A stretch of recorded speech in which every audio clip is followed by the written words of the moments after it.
영혼을 성장시키는 책 소개방 영성 책방입니다.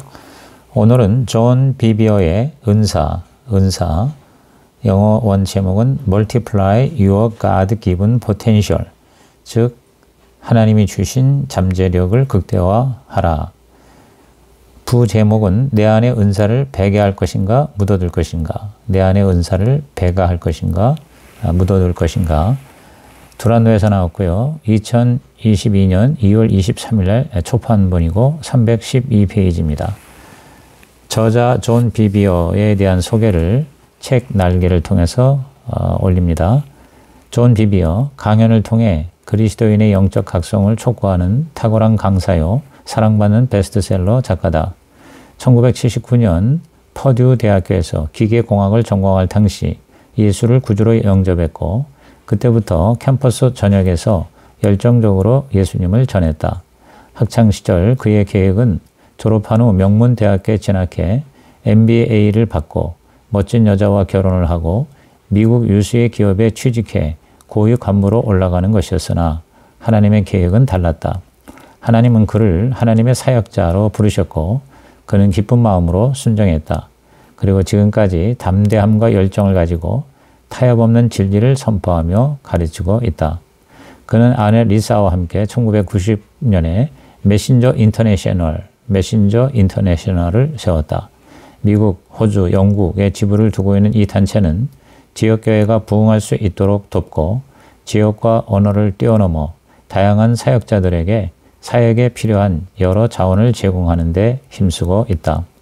그의 책과 각종 교재 커리큘럼은 수십 개의 언어로 번역되어 전 세계 목회자들과 교회 리더십들의 선한 영향력을 미치고 있다. 이 책의 목차를 읽어드리겠습니다. 프롤로그는 가진 것으로 하나님 나라를 이루다. 제1부, 하나님이 나에게 주신 특별한 선물 은사. 1장, 바라기만 하지 말고 받은 줄로 믿어라. 2장, 이미 주어진 은사를 묻어둔 것은 아닌가. 3장, 나의 한 달란트, 배가할 것인가 묻어버릴 것인가. 제2부, 내 안에 품은 하나님의 크기만큼 은사가 자라다. 4장, 충성, 하나님을 향한 사랑이 출발점이다. 5장, 열정, 부지런한 자에게 더 많은 것을 맡기신다. 6장, 한계 극복, 처음부터 환상적인 성과를 거두는 사람은 없다. 7장, 지혜, 궁극적으로 은사의 배가는 하나님 선물이다. 8장, 투자, 나눌수록 연료 탱크가 채워지다. 9장, 섬김, 어떤 섬김도 마다하지 않고 달려가다. 10장, 순종, 리더의 권위에 순종하다. 제3부, 은사를 사용해 하나님 나라를 이루는 영광을 맛보다. 11장, 친밀함 속에 더 커지는 은사. 12장, 두려움보다 더 크신 하나님을 믿으라. 13장, 은사를 통해 소명을 발견하다. 14장, 세상을 바꾸길 원한다면 연합하라. 부록과 내 안에 숨은 보물을 발견하다 해서 은사 체크란이 있습니다. 그러면 책 속으로 들어갑니다. 가진 것으로 하나님 나라를 이루다. 여호와를 경외하는 것이 지혜의 근본이요, 나 지혜로 말미암아 내 날이 많아질 것이요, 내 생명의 해가 내게 더하리라. 내가 만일 지혜로우면 그 지혜가 내게 유익할 것이니라. 잠언서 9장 10절에서 12절. 하나님이 모든 자녀에게 주신 은사는 세 가지 방식으로 사용될 수 있다. 첫째, 하나님 나라를 세우는데 사용할 수 있다. 둘째, 자신을 세우는데 사용할 수 있다. 셋째, 모든 은사를 사용하지 않고 방치할 수도 있다. 우리는 하나님 나라를 넓히는 일에 구경꾼이 아니라 중요한 참가자가 되어야 한다. 하나님 나라를 위하여 은사와 재능을 배가하는 일은 무엇보다 중요하다. 우리는 하나님의 목적을 위하여 창조된 하나님의 작품이다. 누군가가 되기 위해 구원을 받았고 같은 은혜로 뭔가를 할 힘을 얻는다.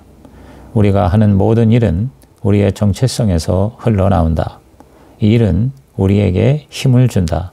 예수님은 요한복음 4장 34절에서 나의 양식은 나를 보내신 이의 뜻을 행하며 그의 일을 온전히 이루는 것이라고 하셨다.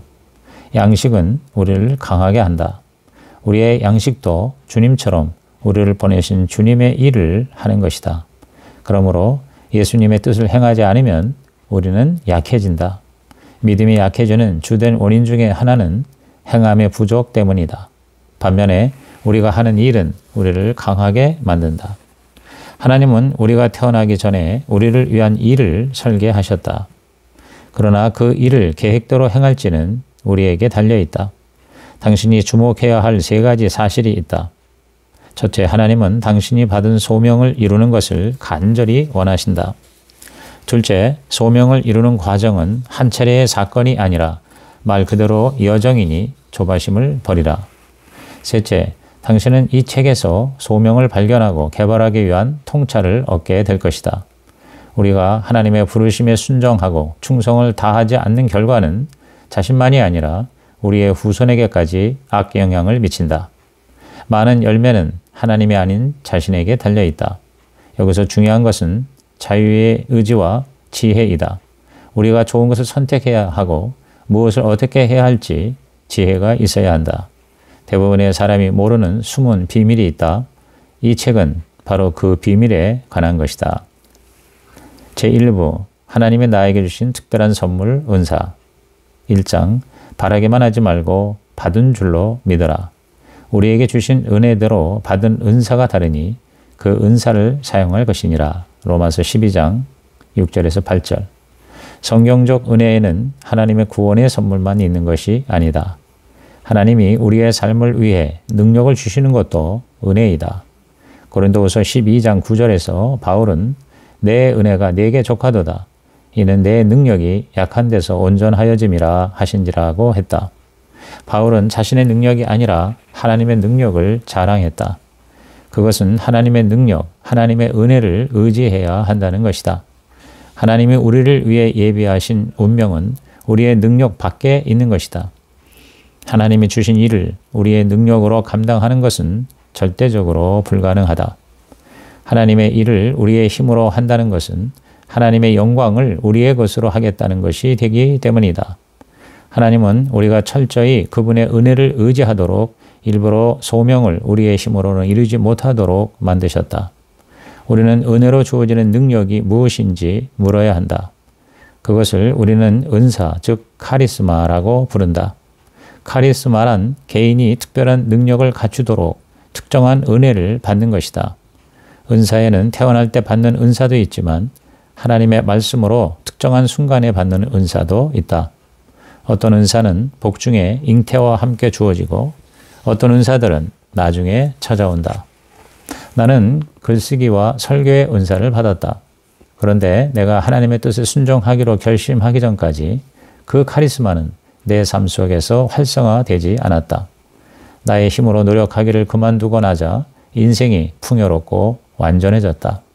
내 힘으로 하려는 이스마엘 시기가 지나가자 하나님의 힘으로 하는 이삭 시기가 다가왔다. 그 둘 간의 차이는 하늘과 땅만큼 다른 것이다. 바울이 나의 나 된 것은 하나님의 은혜로 된 것이라 라고 고백한 것처럼 하나님의 카리스마가 아니면 내가 얼마나 형편없는지를 한시도 잊지 않고 있다. 2장 이미 주어진 은사를 묻어둔 것은 아닌가? 지혜롭게 생각하라. 로마서 12장 3절. 하나님은 우리가 받은 은사들에 대해서 지혜롭게 생각하라, 즉 평가하라고 하셨다. 자신의 은사를 알고 그 은사를 사용하는 사람은 행복하고 복이 있다. 다른 누군가의 은사를 추구하는 사람은 비참하고 스트레스가 가득하다. 우리는 모두 부름을 받았고 하나님 나라의 일을 하는데 꼭 필요한 독특한 은사를 가지고 있다. 우리는 주일 교회 건물 안에서뿐 아니라 언제 어디에 있든 교회이다. 그리고 언제 어디에 있든 하나님 나라를 건설하기 위해 은사를 사용해야 한다. 그것은 목회뿐 아니라 사업을 하는 일에서도 마찬가지다. 예수님은 교인들을 제자로 삼으라고 말씀하지 않으셨다. 예수님은 모든 민족을 제자로 삼으라고 명령하셨다. 민족, 즉 에스노스라는 것은 공통 분모를 가진 사람들의 집단을 포함한다. 우리는 삶의 모든 영역에서 사람들을 제자로 삼아야 한다. 우리의 행동 방식을 성부와 성자와 성령의 방식으로 바꿔야 한다. 삭개오는 예수님을 만나자 행동 방식이 갑자기 변했다. 우리의 은사는 단순히 건물로 신자들을 모으기 위한 것만이 아니다. 대부분의 사람들처럼 우리가 교회 밖에서 부름을 받았다면 각자 역량을 발휘하는 영역, 즉 각자의 에스노스 집단 안에서 은사를 잘 사용할 책임이 있다. 우리는 각자 역량을 미치는 영역에서 하늘나라의 행동 방식을 배가하도록 부름을 받았다. 3장 나의 한 달란트 배가할 것인가 묻어버릴 것인가. 사람이 마땅히 우리를 그리스도의 일꾼이요 하나님의 비밀을 맡은 자로 여길지어다. 고린도전서 4장 1절. 하나님의 은혜는 은사 즉 카리스마를 넘어 청지기 즉 오이코노모스라는 단어로 설명된다. 청지기 직분에는 세 가지 측면이 있다. 첫째, 남에게 속한 것을 관장한다. 둘째, 맡은 것을 관리할 권위를 지닌다. 셋째, 나중에 주인에게 설명할 책임이 있다. 우리는 모두 청직이다. 우리는 눈에 보이는 것과 보이지 않는 것을 포함한 이 땅의 모든 것을 돌볼 책임이 있다. 바울에 의하면 청지기 직분은 돈, 시간, 자원을 관리하는 것을 넘어 자기 삶의 은사 즉 카리스마를 관리하는 일이다. 베드로는 베드로전서 4장 10절에서 각각 은사를 받은 대로 하나님의 여러 가지 은혜를 맡은 선한 청지기 같이 서로 봉사하라고 했다. 이 한 구절에 은사, 은혜, 청지기의 세 단어가 다 들어가 있다. 은혜는 나를 위한 것, 은사는 남을 위한 것, 청지기는 하나님을 위한 것에 관련이 있다. 우리는 은사를 잘 사용할 수도 있고 잘못 사용할 수도 있다. 선택은 우리에게 달려있다. 은사를 하나님의 뜻에 따라 그분의 나라를 건설하는 데 사용하지 않아도 은사는 여전히 작용한다. 아돌프 히틀러는 자신의 리더십 은사를 잘못 사용한 전형적인 사례이다. 예수님은 지혜는 그 행한 일, 즉 결과로 인하여 옳다함을 얻느니라 라고 마태복음 11장 19절에서 말씀하셨다. 누가복음에는 지혜는 자기의 모든 자녀, 즉 자기를 따르는 이들의 삶으로 인하여 옳다함을 얻느니라고 기록되어 있다. 예수님은 결과를 보라고 말씀하신다. 우리의 삶에 대해 심판대에서 자신의 삶에 대해 설명을 해야 한다. 하나님 나라를 건설하라는 그분의 영원한 말씀에 따라 우리의 청지기 직분이 평가를 받을 것이다. 우리의 유산이 영원히 지속될 것인가? 아니면 세상과 함께 소멸할 것인가? 우리는 은사를 세 가지 방식으로 관리할 수 있다. 첫째, 하나님 나라의 건설을 위해 사용할 수 있다. 둘째, 자신의 이익을 위해 사용할 수 있다. 셋째, 전혀 사용하지 않고 무시할 수 있다. 많은 경우 하나님 나라를 위해 사용한다고 하지만 결국 자신의 이익을 동기로 하는 사람이 너무나 많다. 남들의 눈에는 우리가 하나님 나라의 건설을 위해 은사를 사용하는 것처럼 보여도 실상은 이기적인 동기를 위해 사용하고 있지는 않은가. 분명 그럴 수 있다. 은사는 얼마든지 오용될 수 있다. 모세가 그랬고 발람이 그랬다. 하나님은 우리에게 맡긴 은사를 사사건건 통제하시지 않는다. 하나님이 그런 식으로 우리를 관리하신다면 우리는 청지기라고 불릴 수 없을 것이다. 청지기는 맡은 것을 자율적으로 관리할 권위를 지닌 자이기 때문이다. 청지기로서 우리는 은사를 사용하여 서로 봉사해야 한다. 즉 은사는 우리가 아닌 남을 위한 것이다.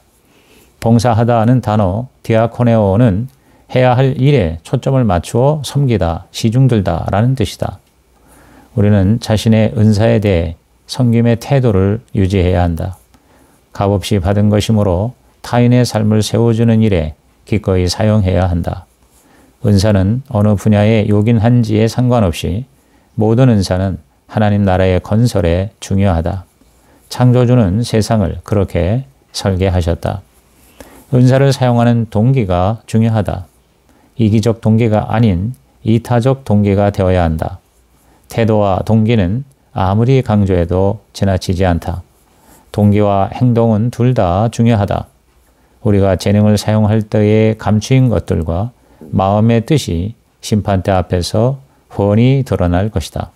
가장 중요한 것은 예수님은 우리에게 무엇을 기대하시는가를 아는 것이다. 우리는 맡은 은사를 사용한 것에 대한 심판을 받을 것이다. 예수님이 그렇게 말씀하셨다. 내가 한 그 말이 마지막 날에 그를 심판하리라. 요한복음 12장 48절. 제2부 내 안에 품은 하나님의 크기만큼 은사가 자라다. 내 안에 품은 하나님의 크기만큼 은사가 자라다. 4장 하나님을 향한 사랑이 출발점이다. 맡은 자들에게 구할 것은 충성이니라. 고린도전서 4장 2절. 청지기에게 요구되는 특성은 바로 충성이다. 충성의 사전적 정의를 넘어서는 의미는 배가이다. 예수님의 달란트 비유를 보면 핵심이 배가이다. 2달란트, 5달란트 받은 자는 배가함으로 충성을 인정받았다. 반면 1달란트 받은 자는 배가하지 못해 악하고 게으른 종이 되었다. 배가하지 못한 가장 큰 이유는 두려움 때문이다. 그것은 하나님의 본성을 오해한 것에 기인한다. 두려움은 우리의 은사를 사장시킨다. 두려움과 함께 게으름도 문제였다. 게으르다, 오크네로스는 삶에 대해 빈둥거리고 무기력하고 태만하고 냉담하고 무관심하고 미적지근한 태도를 가진 사람을 의미한다. 예수님의 비유를 통한 하나님의 시각은 두 가지다. 배가하는 자는 선하고 충성되다는 것과 단순히 유지만 하는 자는 심각한 흠이 있고 쓸모없고 게으르다는 것이다. 창조 명령에 생육하고 번성하라는 것은 배가하라는 것이다. 하나님이 우리에게 무엇을 맡기시던 배가하여 돌려드려야 한다는 의미이다. 우리는 뭐든 배가해야 한다. 그것이 은사에 적용하는 성경적 원리다. 부담이 된다면 내 능력이 아닌 하나님의 능력에 시선을 가지라. 주님은 하나님의 카리스와 카리스마로 하라고 하셨다. 하나님이 주신 잠재력을 깨닫고 하나님의 은혜와 은사에 대해 믿음을 가지라는 것이다. 우리는 우리의 한계에 시선을 두지 말고 하나님 말씀을 말해야 한다. 자신의 소리에 너무 귀를 기울이지 말고 자신을 향해 말해야 한다. 나의 한계를 오히려 기뻐해야 한다. 믿음은 배가에 필요한 은혜가 우리의 마음속으로 들어오는 통로이다. 히브리서 4장 2절 3절에 보면 듣는 자가 믿음과 결부시키지 않으면 안식에 들어갈 수 없다라고 했다. 안식이란 하나님의 능력에 의지해서 자신의 임무를 이루는 일이다. 안식에 들어가면 우리가 배가할 수 있도록 하나님이 인도해 주신다. 하나님은 부지런한 자의 풍요를 인정하신다.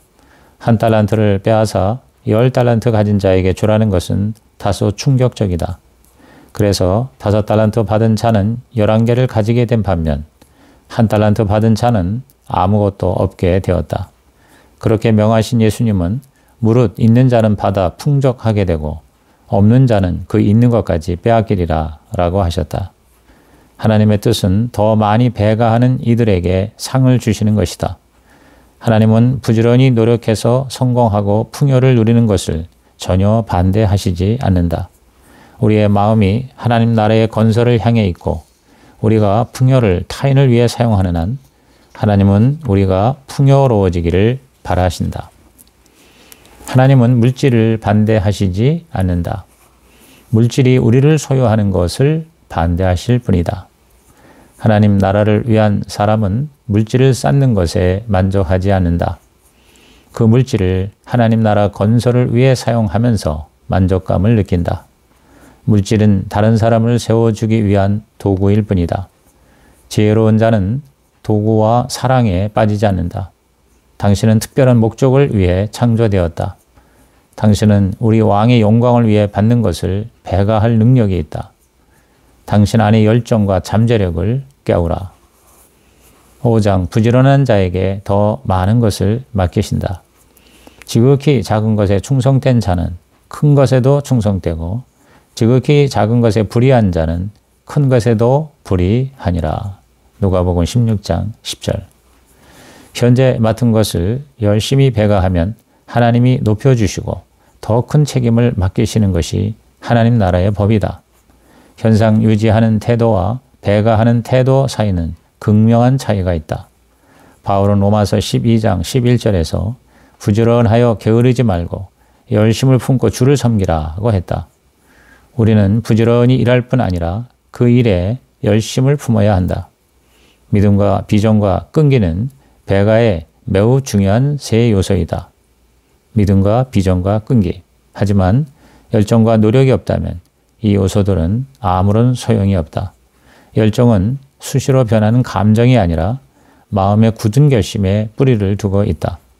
열심 혹은 열정의 어원은 헬라어 엔데오스로서 그 안에 하나님을 품는 것이다.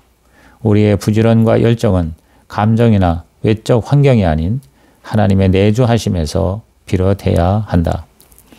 내가 전도사로서 큰 교회에서 처음 맡은 일은 목사들과 가족들 그리고 손님들을 돕는 사역이었다. 나는 그때 크게 세 가지 동기로 일했다. 첫째, 예수님을 섬기듯 그들을 섬겼다. 둘째, 항상 그들에게 필요한 것을 미리 헤아려서 그들이 요구하기 전에 해주었다. 마지막으로 뭔가를 해달라는 부탁을 받으면 할 수 없다는 말은 절대 하지 않았다. 기도하고 창의력을 발휘하고 노력해서 어떻게든 방법을 찾아냈다. 나는 그들을 섬기는 것이 특권이라고 생각하고 최선을 다했다.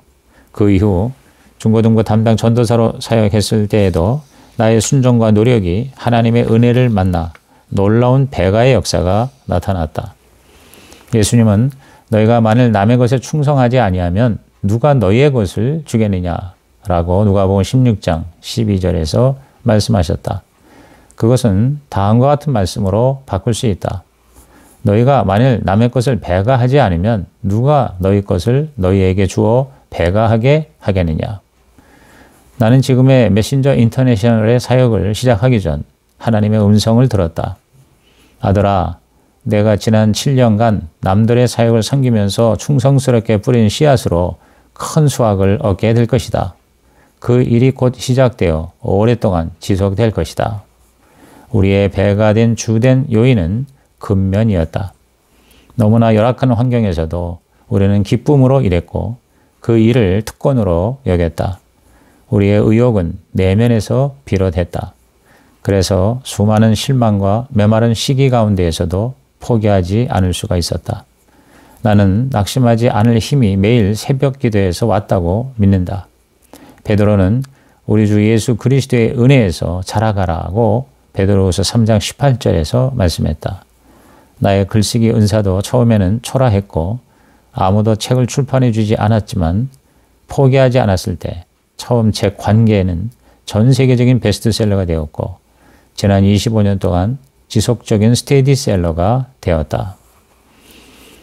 6장 처음부터 환상적인 성과를 거두는 사람은 없다.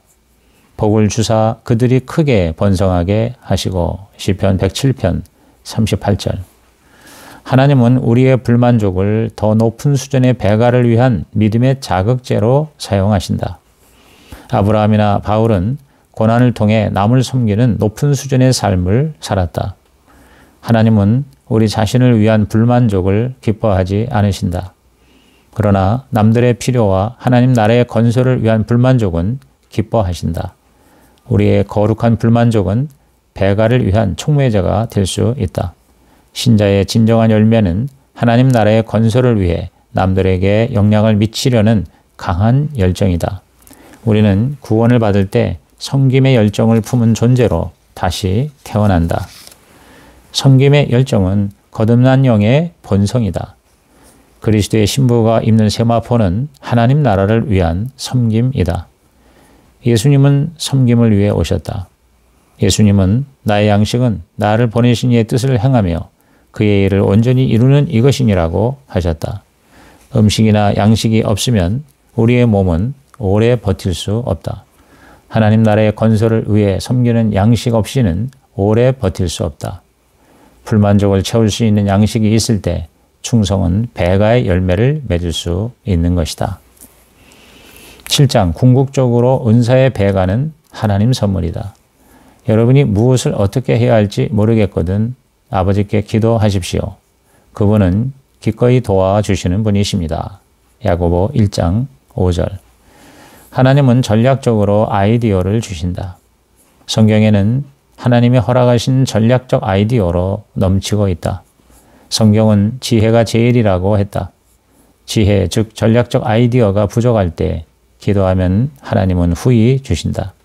하나님의 전략적 아이디어를 받기 위해서는 두 가지 조건이 필요하다. 야고보서에 의하면 믿음과 열정으로 구하라고 했다. 받을 줄을 믿고 기대하되 간절히 열정적으로 구해야 한다. 전략적 아이디어는 하나님께 오는 선물이다.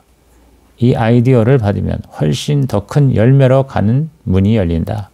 놀라운 배가가 가능해진다. 배가는 궁극적으로 하나님의 선물이다. 배가는 인간의 아이디어가 아니라 하나님의 아이디어다.